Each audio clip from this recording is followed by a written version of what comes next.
Hello, good morning everyone. Let me introduce myself.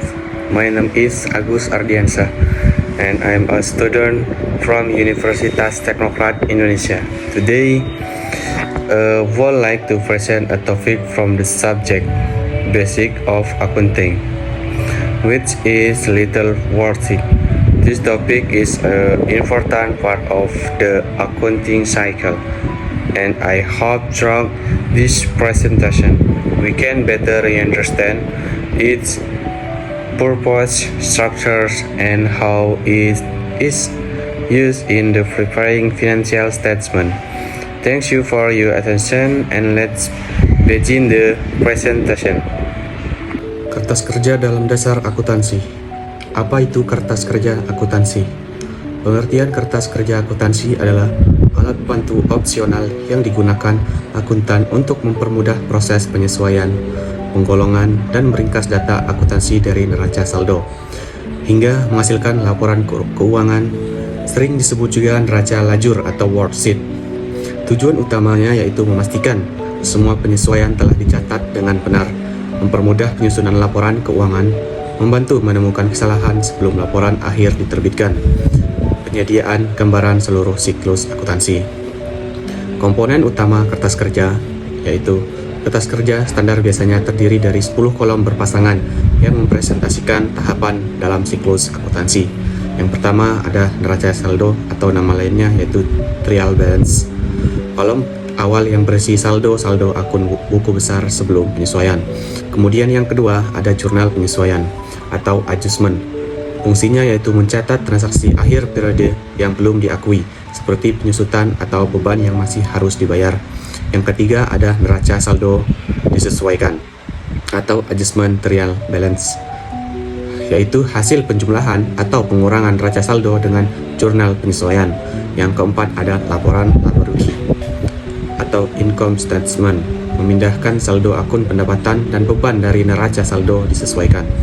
Kemudian yang kelima ada neraca atau balance sheet, yaitu memindahkan saldo akun aset, liabilitas, dan ekuitas termasuk saldo akhir laba rugi. Langkah-langkah pembuatan kertas kerja, yaitu proses sistematis yang memastikan setiap angka terverifikasi sebelum masuk ke laporan akhir. Yang pertama, siapkan format dan neraca saldo. Masukkan seluruh akun dan saldo akhirnya dari buku besar ke kolom neraca saldo. Kemudian input jurnal penyesuaian. Buat dan catat jurnal penyesuaian ke kolom penyesuaian, kolom 3 dan kolom 4. Pastikan total terbit dan kredit seimbang. Kemudian susun neraca saldo disesuaikan.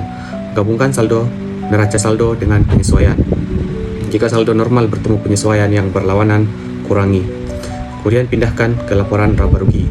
Pindahkan semua akun nominal, pendapatan, dan beban dari neraca saldo disesuaikan ke kolom laba rugi. Kemudian pindahkan ke neraca.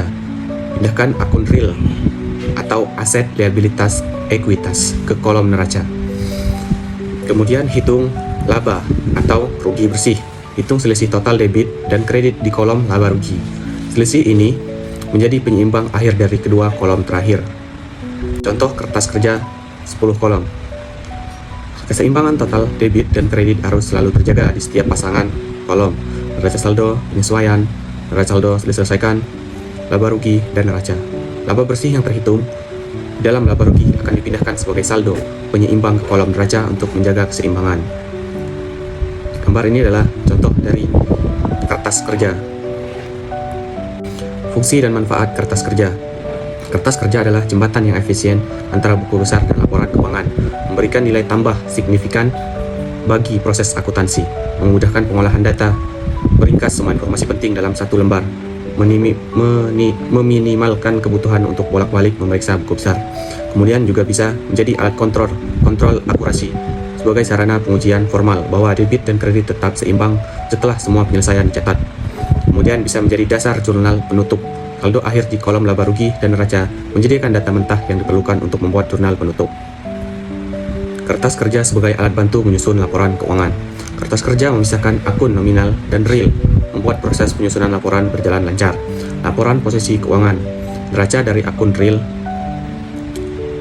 neraca saldo disesuaikan, akun nominal pendapatan dan beban, akun real, aset, liabilitas, ekuitas, laporan laba rugi, hasil dari akun nominal. Tanpa kertas kerja, penyusunan laporan harus disesuaikan secara terpisah, meningkatkan risiko kesalahan transfer data dengan kertas kerja. Semua sudah terorganisir di kolom laba rugi dan neraca.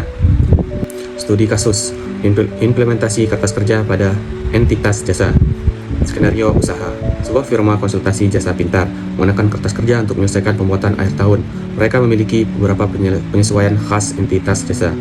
Yang pertama, pendapatan jasa yang belum ditagih sebesar 5 juta rupiah, beban gaji yang belum dibayar sebesar 2 juta rupiah, dan penyusutan peralatan kantor sebesar 1.500.000 rupiah. Hasil kertas kerja menunjukkan bahwa saldo neraca saldo disesuaikan menjadi dasar yang valid dan seimbang untuk laporan akhir. Setelah penyesuaian dicatat di dalam kolom adjustment. Kesimpulan dan penutup. Kertas kerja adalah keahlian yang harus dikuasai setiap akuntan. Ini bukan hanya dokumen, melainkan proses validasi yang menjamin integritas data keuangan Anda. 3 poin penting yaitu kertas kerja berfungsi sebagai draft laporan keuangan. Terus yang kedua, struktur 10 kolom membantu menjaga keseimbangan debit dan kredit. Kemudian penguasaan kertas kerja memastikan efisiensi dan akurasi proses penutupan buku. Thank you for your attention. That's all for me. Wassalamualaikum warahmatullahi wabarakatuh.